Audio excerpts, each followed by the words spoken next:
धन्यवाद देते हैं परमेश्वर का पुनः एक बार फिर से कि वो हमारे साथ है, चाहे हम जिस भी प्रकार से सप्ताह के जीवन के रूप में जब जीने पाते हैं संघर्ष रहता है, पर वो हमारा सहायक है, अपने दाहिने हाथ के माध्यम की तरह हमारी अगुवाई करता है और अपने प्रभुत्व में लेकर चलता है। सो हम धन्यवाद देते हैं। आज के समय के तहत जब हम वचन की तरह संगति में जाएंगे, सो मैं विनती करता हूँ सिस्टर उर्मिला मैसी से, जो कि संडे स्कूल की सुपरिटेंडेंट साहिबा है, वो हमारे बीच में आएंगी और आज का वचन हमारे बीच में बांटेंगी। और आज 4th संडे है, तो हमारे जो बच्चे हैं संडे स्कूल के उनका भी प्रोग्राम रहेगा। सो वचन की संगति और सहभागिता टीचर के माध्यम के द्वारा और बच्चों का जो पार्टिसिपेशन है वो बच्चों की संगति के माध्यम के द्वारा ठहराया जाएगा। सो मैं विनती करता हूँ सिस्टर से कि वो सामने आए, परमेश्वर के वचन को हमारे बीच में बांटे।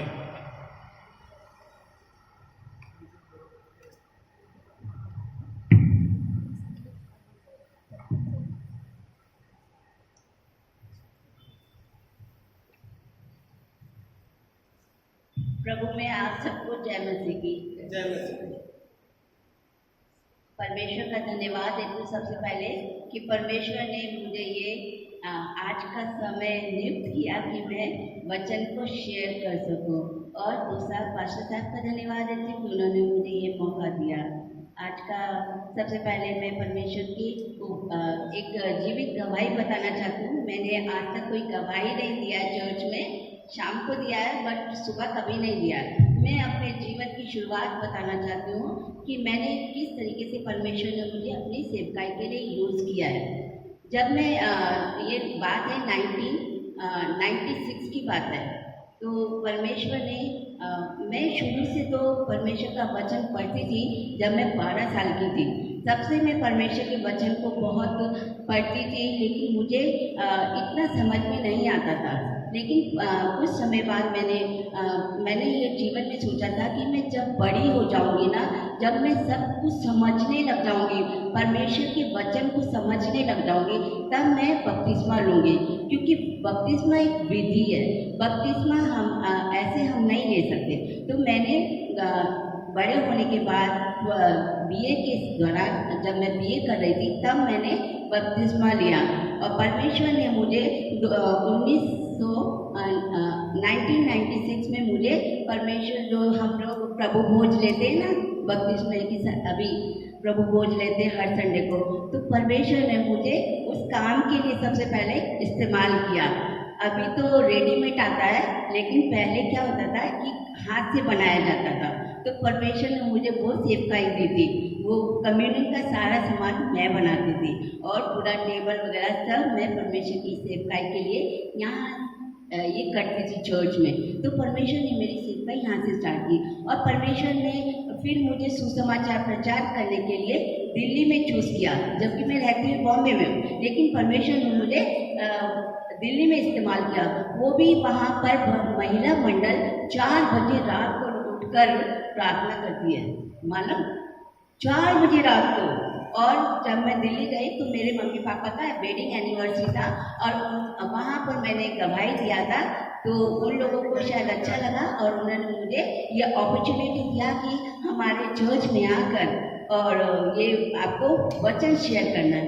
मुझे बहुत अजीब सा लगा कि मैं जिन आंटी लोगों के सामने बड़ी हुई हूँ छोटी से, मैं उनके सामने वचन कैसे शेयर करूँ।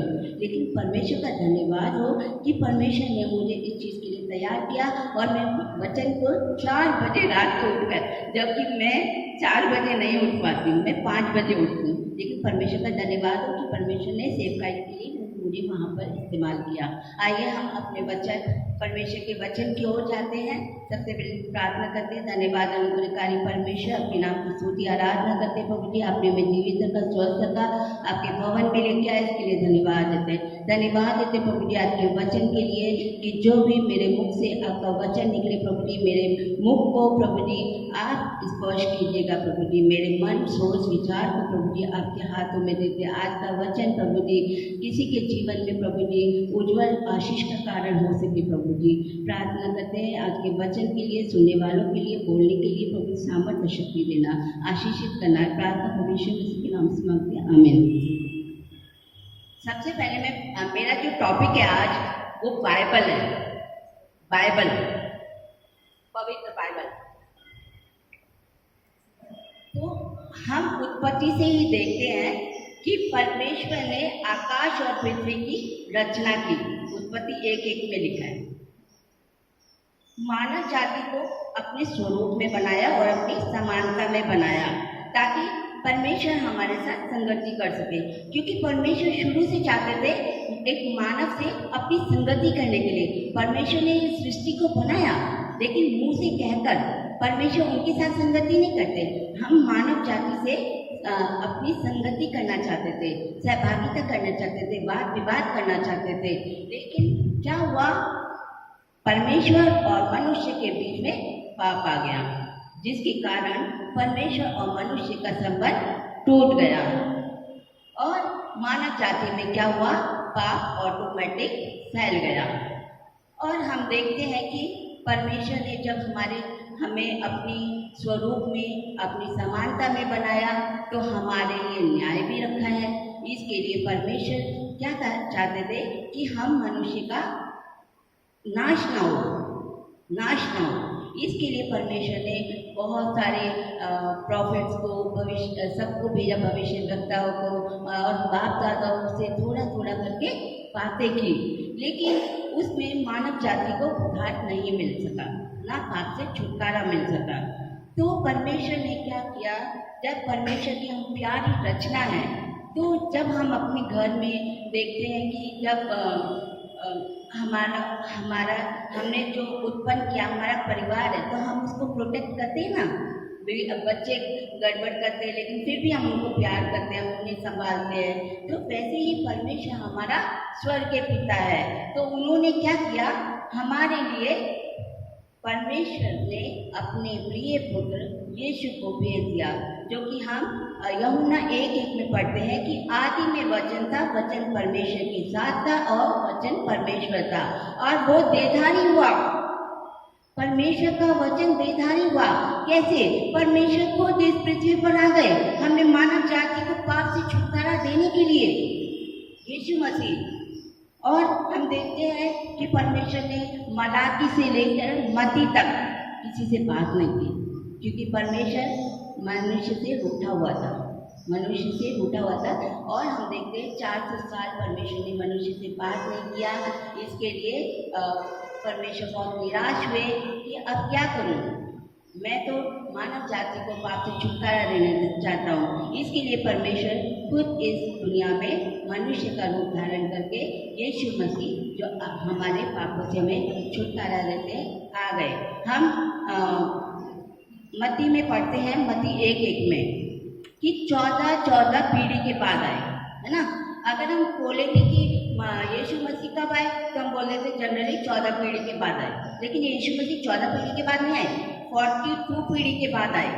14 3 14 मल्टीप्लाई बाय 3 इक्वल टू 42 पीढ़ी के बाद आए, क्योंकि वो हमारे पापों से छुटकारा देने के लिए उन्होंने अपना कीमती लहू पाया, ताकि हमें हमारे पापों से छुटकारा मिल सके। और हमें बपतिस्मे के दौरान क्या मिलता है?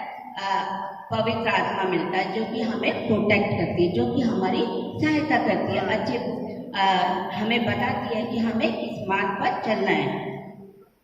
तो परमेश्वर ने अपना काम किया, यीशु मसीह ने अपना काम किया और पवित्र आत्मा ने हमारे लिए काम करते हैं। अब हमारी बारी है कि अब हमें क्या करना चाहिए। बाइबल दिया है, सारा कुछ इसमें लिखा है।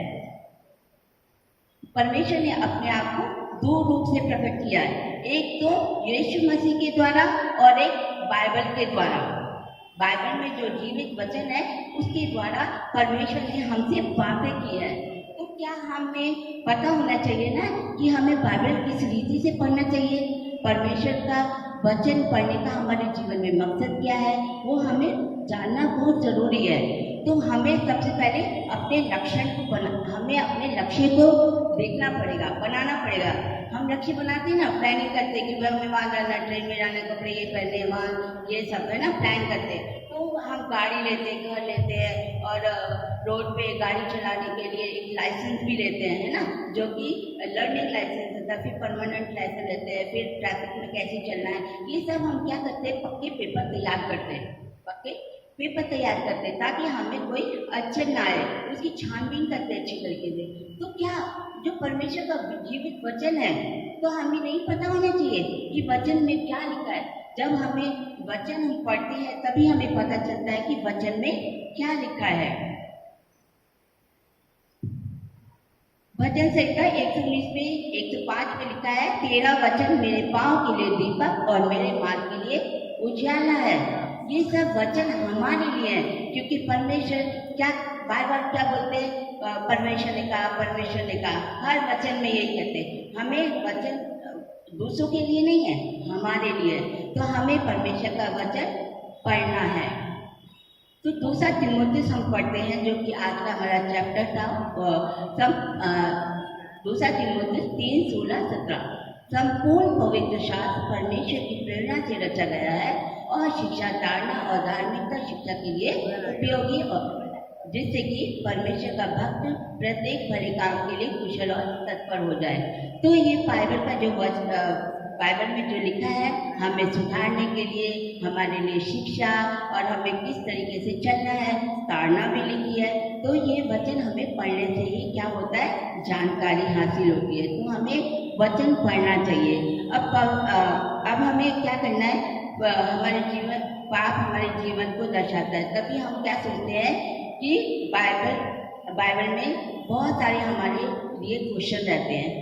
क्वेश्चन हमारे मन में आते हैं, मेरे मन में भी आया था, मानव जाति को परमेश्वर ने क्यों बनाया, पाप जगत में कैसे आया, और एक मनुष्य पाप से छुटकारा कैसे पा सकता है, मरने के बाद क्या है, हमें पाप से कैसे छुटकारा मिलेगा, मैं टूट चुका हूँ, आशा रहित जीवन है, एक जवान व्यक्ति कैसे पवित्र रह सकता है। यह सभी सवाल दुनिया में हर एक व्यक्ति को परेशानी में डालती है।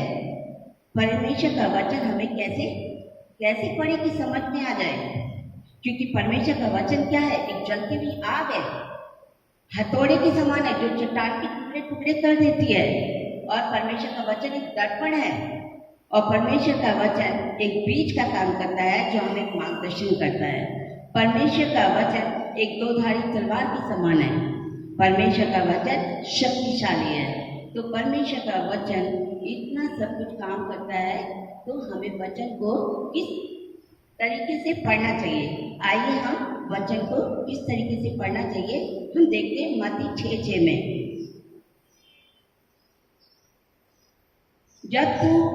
परंतु जब तू प्रार्थना करे तो अपने भीतरी कक्ष में जा और द्वार बंद करके अपने पिता से जो गुप्त में है प्रार्थना कर, और तेरा पिता जो गुप्त में देखता है तुझे प्रतिफल देगा।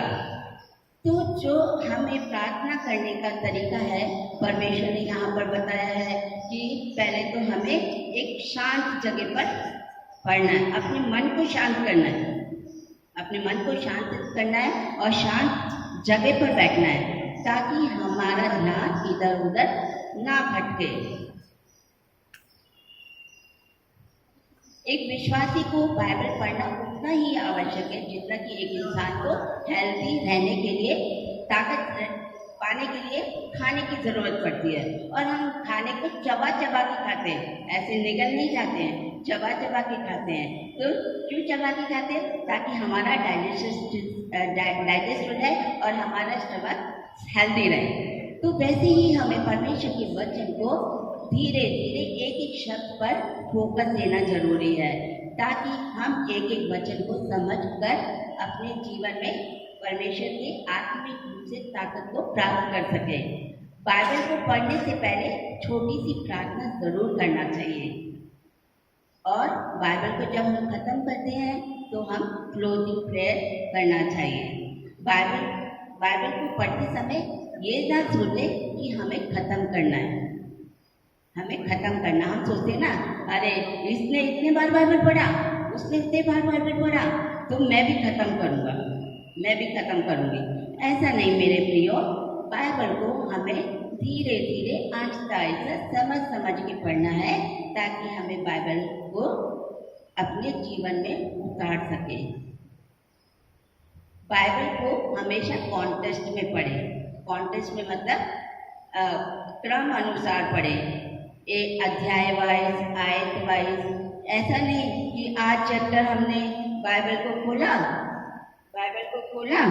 और जो निकला वो पढ़ लिया, ऐसा नहीं।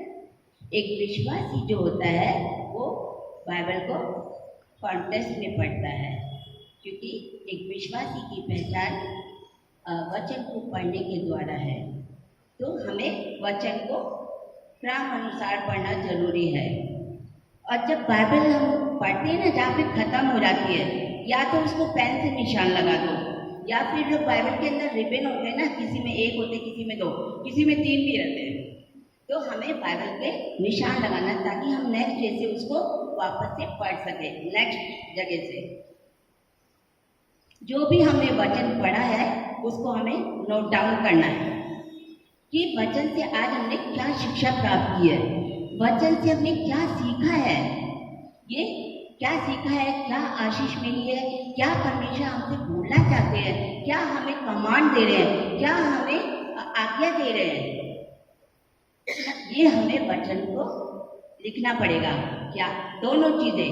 और यदि हमारे अंदर कोई चैप्टर हमें या आयत समझ में नहीं आ रही है, तो हमें क्या करना है, उसको भी नोट करके रखना है, ताकि उस पर हम प्रार्थना करें और इसका जवाब परमेश्वर जरूर देंगे। चाहे वो चर्च में पास्टर जी के द्वारा हो, चाहे हम किसी कॉन्सर्ट में जा रहे हैं वहाँ पे हमें मिले, या किसी सभा में जा रहे हैं तो हमारे प्रश्नों का जवाब हमें जरूर मिलेगा। ये आश्वासन है परमेश्वर का। और सबसे मेन बात यह है कि जब हम बाइबल को पढ़ते हैं ना, तो वो अपने लिए पढ़ें। मेन बात यह है कि बाइबल में लिखा है तू कर, है ना, तो तू शब्द मेरे लिए इस्तेमाल हो रहा है। तो बाइबल को हमें अपने लिए पढ़ना है, ना कि दूसरों के लिए।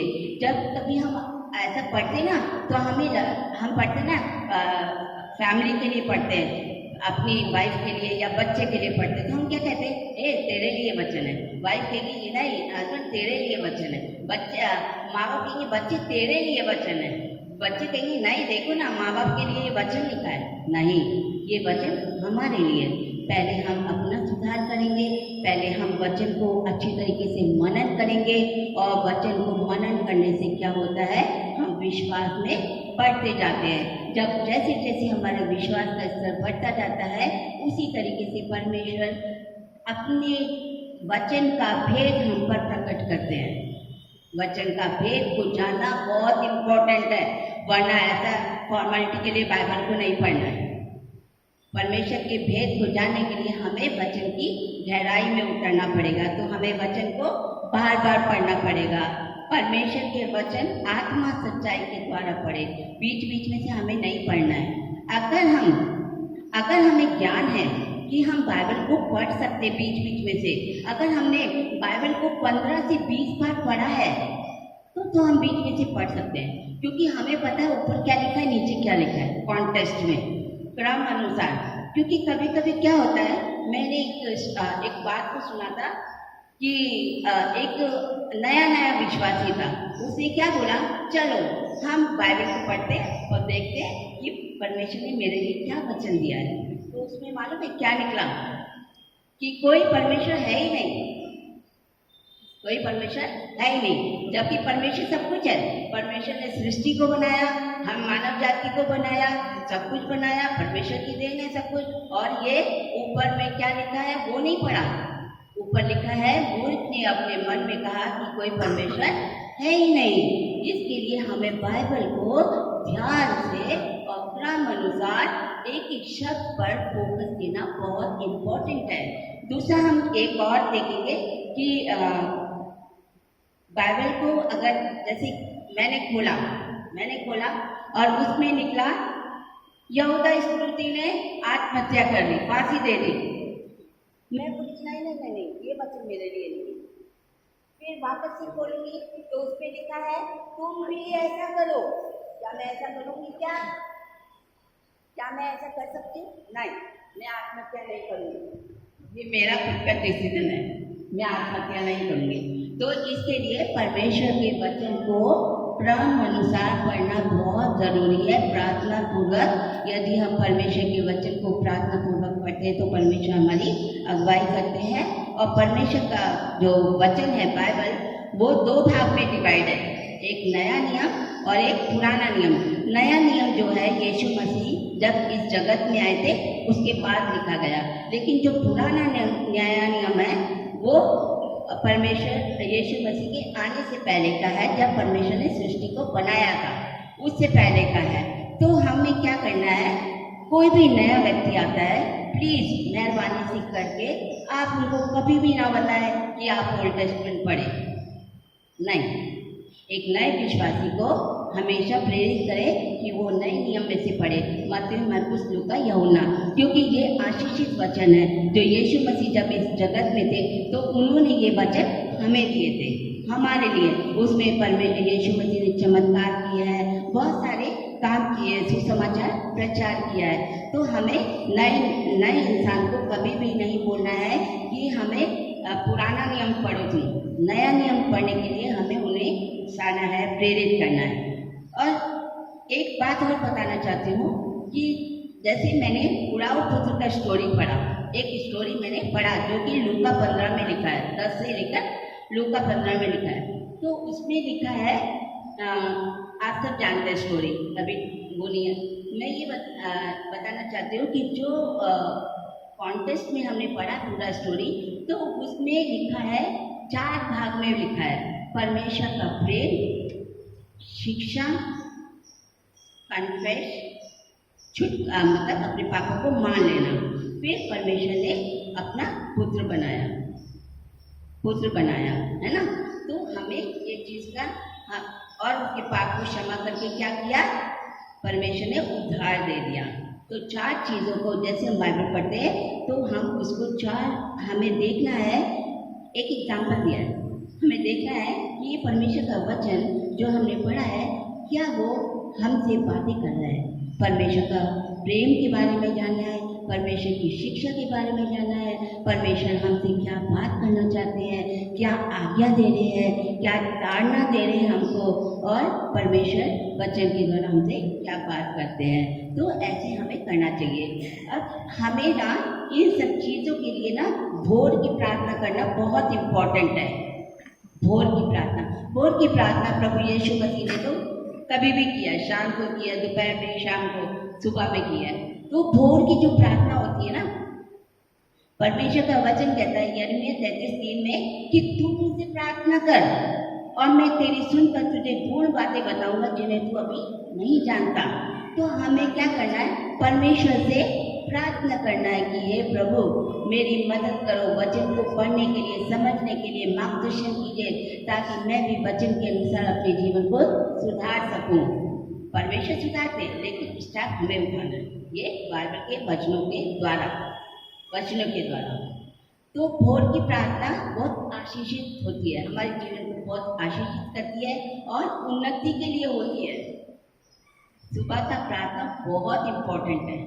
कभी भी ना ये आजमा कर देखना कि कभी हमारी प्रार्थना व्यर्थ नहीं जाएगी। तो 3 से 5 बजे के बीच में जब हम परमेश्वर से प्रार्थना करते हैं, जब सारा संसार सो रहा होता है, तो परमेश्वर उस समय हमारी आवाज़ को सुनते हैं, क्योंकि उस समय कोई डिस्टर्बेंस नहीं होता है ना। हम फ्रेश उठते हैं, हमारा मन शांत रहता है। तो इसके लिए हमें 3 से 5 बजे के बीच में प्रार्थना करना बहुत इम्पोर्टेंट है, क्योंकि इसके द्वारा क्या होता है, हमारे जो भी जिस भी प्रकार की समस्याएं, बंधन टूटते हैं और हमारे जीवन में बदलाव आता है, चमत्कार होते हैं। तो इसलिए हमें भोर की प्रार्थना करना बहुत इम्पोर्टेंट है, क्योंकि परमेश्वर क्या कहते हैं यिर्मयाह 29:11 में, क्योंकि यहोवा की ये वाणी है कि जो कल्पनाएं मैं तुम्हारे विषय में करता हूँ वे हानि की नहीं वरन लाभ की हैं, और अंत में तुम्हारी आशा को मैं पूरी करूँगा। तो परमेश्वर का ये संतावना भी दे रहे हैं, हमें ये विश्वास दिला रहे हैं कि तुम ऐसा करो तो मैं तुम्हारी क्या करूँगी, प्रार्थना को सुनूंगा। और हम देखते हैं, 2 एग्जाम्पल देना चाहती हूँ, पतरस का देना चाहती हूँ कि जब वो बंधुआई में, जब प्रेरितों के काम 12 में लिखा है, पतरस जब बंधुआई में बेड़ियों से जकड़े हुए थे तो सारी कलीसिया मिलकर उनके लिए प्रार्थना कर रही थी। सारी कलीसिया गिड़गिड़ा कर एक मन होकर आत्मिकता में होकर प्रार्थना कर रही थी और परमेश्वर ने स्वर्ग से उनकी सुन के अपने स्वर्गदूत को वहां पर जेल में भेजकर उसकी सारी बेड़ियों को तोड़ दिया और उससे क्या कहा, आजाद हो गया और परमेश्वर के बंधन खुल गए। और हम दूसरे एग्जाम्पल देखते हैं प्रेरितों के काम 16 में। पौलुस और सीलास जब बंदी गृह में थे, जब वो काठ पे लटके हुए थे तो वहां पर वो आराधना स्तुति कर रहे थे, जबकि ठोका हुआ था उनको, कितना पीड़ा में थे, लेकिन फिर भी परमेश्वर ने क्या किया, उनके वो आराधना स्तुति कर रहे हैं परमेश्वर से। जो एक विश्वासी की यही पहचान होती है कि कितना भी हमें तकलीफ हो, दुख हो, खुशी हो, हर समय वो परमेश्वर को धन्यवाद करता है, प्रार्थना करता है, आराधना करता है। तो इसी तरीके से हमें भी प्रार्थना करना चाहिए। पौलुस ने जब आराधना कर रहे थे सीलास, तो वहाँ पे बंदी गृह में जो थे वो भी आधी रात को ही प्रार्थना कर रहे थे और अचानक से क्या हो गया, वहाँ पर भूकंप आ गया और सारी नींवें हिल गई और उनके बंधन अपने आप ही खुल गए। तो मैं ये विश्वास करती हूँ कि जब परमेश्वर ने इनके जीवन में इतने बड़े बड़े चमत्कार किए, इतने बड़े बड़े काम किए, तो हमारे जीवन में भी परमेश्वर क्यों नहीं करेंगे। मेरा ये अनुभव है, मेरे जीवन में भी परमेश्वर ने बहुत सारे चमत्कार किए, अनगिनत किए, और मैं बोलना चाहूँ ना, सुबह से लेकर शाम तक खत्म नहीं होगा। लेकिन परमेश्वर का धन्यवाद हो कि परमेश्वर ने हम सबके जीवन में गवाही दी है। इसी तरीके से हमारे जीवन में गवाही होती है। तो उसके द्वारा क्या हुआ, एक जो इनके ऊपर जो दरोगा को ठहराया था, उसके भी जीवन को परमेश्वर उनके परिवार को भी परिवर्तित करते हैं। और दूसरा हम एक और वचन को सुनेंगे कि एलिया ने अकाल के समय में, सारपत में अकाल पड़ा था, कुछ भी नहीं था खाने के लिए, तो परमेश्वर से एलिया ने गिड़गिड़ा के प्रार्थना किया और परमेश्वर ने 3.5 साल की बारिश दिया। इतना 3.5 साल तक बारिश दिया और उपज हुआ। तो परमेश्वर के वचन से हम सीखते हैं कि परमेश्वर से जब हम सच्चे आत्मा सच्चाई से प्रार्थना करते हैं तो परमेश्वर हमारे बंधनों को तोड़ देते हैं। आखिर में मैं परमेश्वर के वचन से आपको आशीषित करना चाहती हूँ। यहोवा तुझ पर अपने मुख का प्रकाश चमकाए और तुझ पर अनुग्रह करे। क्योंकि हमें स्वर्ग में जाना है तो हमें क्या करना पड़ेगा, संसारिक बातों से दूर रह के परमेश्वर के वचनों का मनन करेंगे और विश्वास में बढ़ेंगे और परमेश्वर की इच्छा को अपने जीवन में जानेंगे और परमेश्वर अपने भेदों को हमारे जीवन में प्रकट करेंगे। परमेश्वर आप सबको बहुत ऐसे आशीषित करें। आमीन।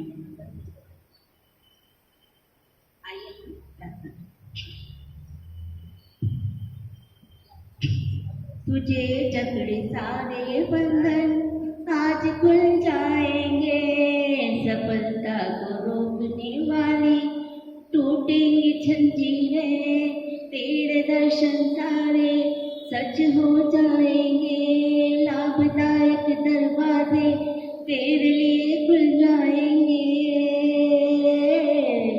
ऊंची उड़ान भरोगे, ऊंचाई पर रहोगे, इंतजार किए दिनों का प्रतिफल तुम पाओगे। इंतजार किए दिनों का प्रतिफल तुम पाओगे। ऊंची उड़ान भरोगे, ऊंचाई पर रहोगे, इंतजार किए दिनों का प्रतिफल तुम पाओगे। धन्यवाद अनुग्रहकारी परमेश्वर, आपका धन्यवाद देते आज के वचन को सुनने के लिए और बोलने के लिए आपने ताकत हिम्मत दिया प्रभु, इसके लिए धन्यवाद देते आज के वचन के द्वारा हम सबको आशीषित करना प्रभु जी। यहाँ पर जब वचन को लेकर जाते प्रभु जी, हमें वचन के अनुसार चलने के लिए शक्ति और सामर्थ्य देना प्रभु जी, आशीषित करना प्रभु जी। सारा आदर महिमा प्रभु जी आपकी सम्मुख लाते हुए मेरे उद्धारकर्ता प्रभु यीशु मसीह के नाम से प्रार्थना मांगती हूँ, आमीन। मैं आपसे माफ़ी चाहती हूँ अगर मैंने कुछ ज़्यादा बोल दिया या कुछ गलत बोल दिया, उसके लिए मुझे माफ़ माफ करना, परमेश्वर आपको आपके काम पर आशीषित करे। आमीन।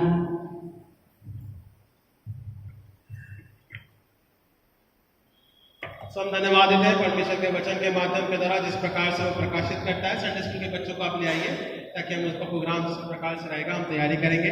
परमेश्वर का वचन हमें अनुग्रह के द्वारा शांति के साथ पढ़ना है, एकाग्रता में पढ़ना है, एकांत में पढ़ना है, उसे पढ़ना बहुत जरूरी है, क्रमबद्ध तरीके से पढ़ना है।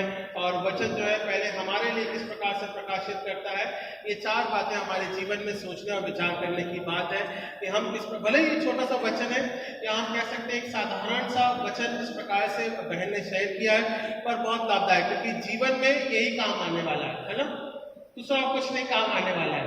वचन को जब तक हम पढ़ेंगे नहीं, उसे गंभीरता से अपनाएंगे नहीं, तब तक हम जीवन में आगे नहीं बढ़ पाएंगे। सो वचन के तहत अपने जीवन की संगति को बनाए रखें और उसी के तहत विश्वास में हम बढ़ते जाएं। सो कलीसिया की सूचना इस प्रकार से मैं धन्यवाद देता हूँ बहन के लिए। परमेश्वर बहुतायत की आशीष प्रदान करें और सेवा कार्यों के तहत इसी प्रकार से बच्चों के तहत सेवाओं के तहत बढ़ाता जाए। संडे स्कूल की हमारी आराधना का सर्विस जो है वो सुबह 8:30 बजे का रहेगा। हम इसी प्रकार से संडे आराधना में जुड़ेंगे और आने वाले संडे को होली कम्युनियन रहेगा। सो हम इस बात को ध्यान में रखें, होली कम्युनियन के लिए हम तैयारी से आए। शाम को भी आराधना 7 से 8 बजे के बीच में रहेगी। हम सब उसी प्रकार से आराधना में जुड़े। जिन्होंने donation monthly membership harvest Thanksgiving दिया है, गौरव दिया है, सप्ताह में कुछ आया है नहीं? ओके, ठीक है, अजय भाई, अच्छा ठीक है, ओके। सो हम भाई का धन्यवाद देते हैं कि परमेश्वर की दया बनी रहने पाए देने के माध्यम के द्वारा। लास्ट संडे जो हमारा कलेक्शन हुआ है वो 5260 हुआ है। सो हम इस बात को धन्यवाद के रूप में रखते हैं, हमारा ऑफरिंग। और सिमरन ने श्री राम ने मिलके अपना लेट्स प्रेयर का ऑफरिंग दिया है, वो 5000 दिया है। सो हम इस बात को धन्यवाद के साथ में रखते हैं। ऑनलाइन प्रेयर बीते सप्ताह के दौरान रही। सो हम इस बात को भी धन्यवाद के रूप में रखते हैं कि परमेश्वर की आशीष सदा इसी प्रकार से सबों के साथ में प्रार्थना के माध्यम के द्वारा बनी रहने पाए। पंप रूम में आप जो भी मीटिंग कर रहे हैं यूं ध्यान से रखें, बच्चे हैं कोई भी है, समोसा खाते हैं तो वहां तुम चूहे छोड़ जाते हो बेटा वहां पे, ठीक है, रास्ता वो पूरा बिल बनाती है अंदर तक, तो वहां मत खाना, ठीक है, वहां मत खाओ। आपको जो भी खाना है, जो भी पीना है, पीना मतलब चाय पीना है, वो सब यहाँ इधर वेस्टरी में करना है, ठीक है, उधर पंप रूम में मत करना, हाँ ठीक है, डन। अच्छा, आज MIF यूथ का मीटिंग है। प्रेसिडेंट जो है MRC की स्तुति शेट्टी है और जो प्रेसिडेंट है साउथ मुंबई की एंजेलिना एलियट है।